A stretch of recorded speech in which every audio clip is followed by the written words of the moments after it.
प्रिय कागदाची होडी.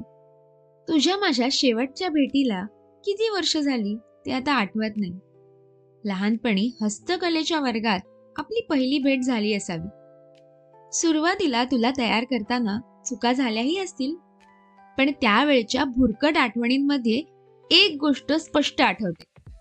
कोणाचीही मदत न घेता जेव्हा मी पहिल्यांदा तुला तयार केलं तेव्हा माझा आनंद गगनात मावत नव्हता. चौकोनी कागदाच्या ठराविक घड्या केल्या की तू तयार होतेस. अट एकच, घड्या चुकता कामा नये.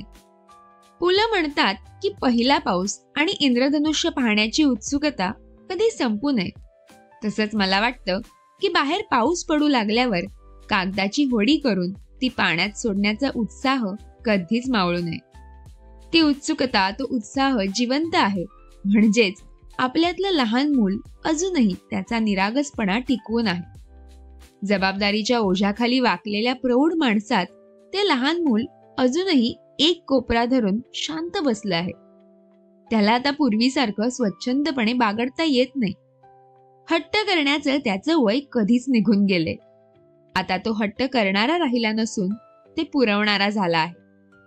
तरीही एक गोष्ट मात्र नक्की सांगेन, आजही त्याच्या हाती कोणी चौकोनी कागद दिला आणि काहीही तयार करा असं सांगितलं तरीही तो सगळ्यात आधी कागदाची होडीच तयार करायला घेईल.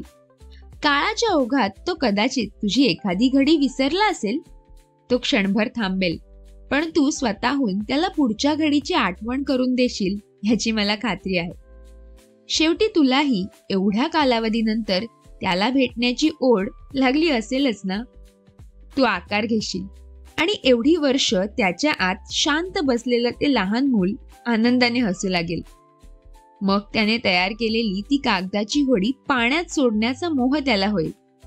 ह्यामुळे कचरा होईल असा विचार तेव्हा तो करणार नाही. ते 4 क्षण त्याला सगळ्या जबाबदाऱ्यांचा विसर पडेल.